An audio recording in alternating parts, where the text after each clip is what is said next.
Hi, so fam, welcome to today's tutorial. So in this video we'll be learning how to make this beautiful rose. If this sounds like something you are interested in, do make sure to keep on watching, and please don't forget to like and subscribe, please. So I made this with liquid Mikado, some call it mercury. This is something you can make with organza, organdy, chiffon. Any lightweight fabric can do this. So let's dive into the video. I have a piece of fabric measuring 13 inches long and 4.5 inches width. So the length of this fabric is 30, while the wideness is 4.5. So what I did was I went ahead to fold it over this way, then I put it on my sewing machine. I stitch. So we'll be using a very loose stitch to stitch this because we'll be gathering it.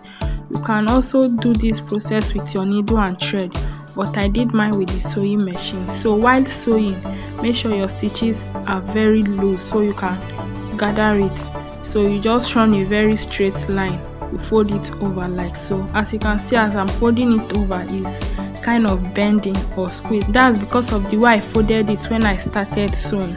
So you do this till you get to the end of the fabric.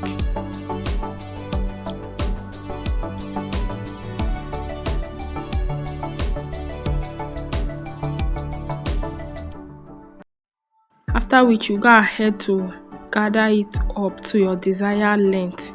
So after sewing, you gather it.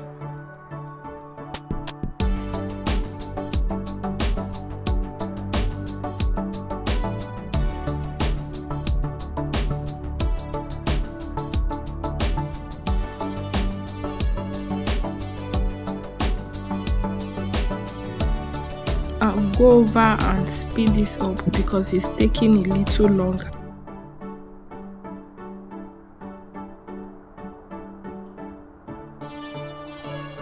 And this is what it looks like after gathering it. So what I went ahead to do is that I folded it over like so. Just watch closely, you get what I'm doing. I folded it over and I used my needle and thread to secure it because this fabric is kind of slippery. Use my needle and thread to secure it. So after which I've turned it round like so, then secure it again.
So I'll be repeating this process till I get my desired rose. And that's it, guys. That's the end of the video. If you've watched up to this point, I sincerely appreciate you for watching, and please don't forget to like and subscribe. Thank you. See you in my next video.